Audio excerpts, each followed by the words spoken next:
বাংলা সাহিত্যে এমন কিছু নাম আছে যা শুনলেই মনে হয় যেন পুরো একটা দেশের কথা বলা হচ্ছে। আল মাহমুদ ঠিক তেমনই একটা নাম, একজন কবি যার লেখায় মিশে আছে বাংলাদেশের মাটির গন্ধ, মানুষের আত্মার কথা। চলুন আজ সেই অসাধারণ কবির জীবন আর কাজের জগতে একটু ঘুরে আসা যাক, দেখি কিভাবে তিনি বাংলাকে নতুন করে কবিতায় খুঁজে পেয়েছিলেন।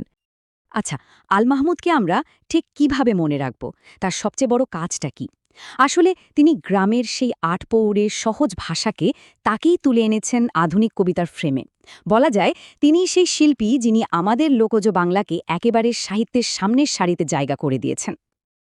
তো কে ছিলেন এই কিংবদন্তি? কোথায় ছিল তার শেকড়? চলুন শুরু করা যাক তার পরিচয় আর বেড়ে ওঠার গল্পটা দিয়েই। আমরা তো সবাই তাকে আল মাহমুদ নামেই চিনি, তাই না? কিন্তু অনেকেই হয়তো জানি না তার পুরো নামটা ছিল মীর আব্দুস শুকুর আল মাহমুদ। সত্যি বলতে তার সাহিত্যিক পরিচয়টা এতটাই শক্তিশালী ছিল যে এই আসল নামটা তার আড়ালে প্রায় ঢাকা পড়ে গিয়েছিল। সালটা ছিল ১৯৩৬। ব্রাহ্মণবাড়িয়া জেলার মোরাইল গ্রাম, এখানেই তার জন্ম।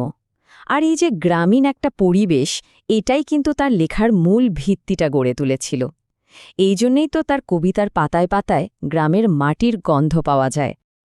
আচ্ছা, তার বেড়ে ওঠার গল্প তো জানা হলো। এবার একটু তার কর্মজীবনের দিকে তাকানো যাক। আর কর্মজীবন বলতেই চলে আসে এমন একটা সময় যা শুধু তার জীবনকেই না, পুরো বাংলাদেশকেই বদলে দিয়েছিল। হ্যাঁ, আমাদের মহান মুক্তিযুদ্ধ।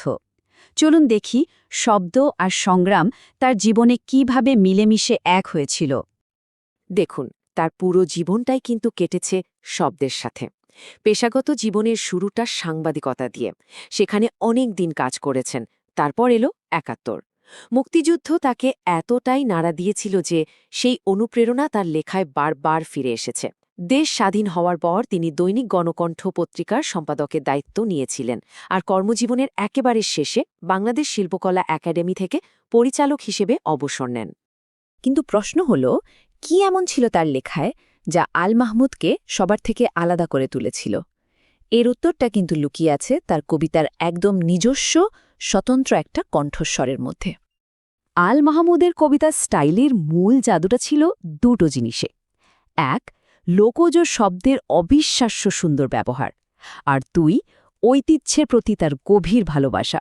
মানে চিন্তা করুন একবার, নোলক, ডাহুক, ধানের গন্ধের মতো শব্দগুলো, যেগুলো ছিল গ্রামের মানুষের একেবারে মুখের ভাষা, সেগুলোকে তিনি তুলে এনেছেন কবিতায়। আর তার সাথে জুড়ে দিয়েছেন বাংলার হাজার বছরের ঐতিহ্যকে। এভাবেই তো তিনি আধুনিকতাকে ঐতিহ্যের সাথে মিশিয়ে একটা নতুন পথ তৈরি করেছিলেন।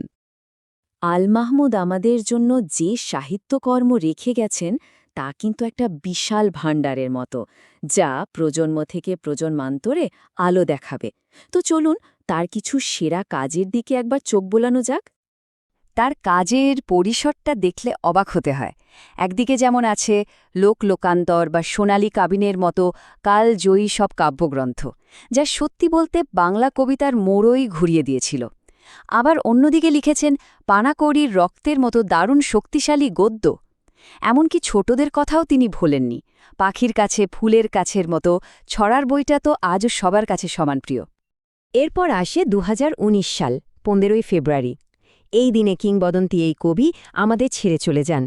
তার দৈহিক মৃত্যু হলেও তিনি যা সৃষ্টি করে গেছেন তা অমর, আর সেই সৃষ্টি বাংলা সাহিত্যকে চিরকাল সমৃদ্ধ করে রাখবে। তো আলোচনা শেষ করার আগে একটা প্রশ্ন মনে আসছে, আল মাহমুদের মতো একজন কবির কণ্ঠস্বর আসলে কিভাবে একটা পুরো জাতির পরিচয়কে গড়ে তোলে? ভাবুন তো, তার কবিতায় যে মাটির গন্ধ, ঐতিহ্যের যে প্রতিধ্বনি আমরা পাই, সেটা কি আজও আমাদের পথ দেখায় না? হয়তো এই প্রশ্নটার মধ্যেই লুকিয়ে আছে তার রেখে যাওয়া সবচেয়ে বড় উত্তরাধিকার।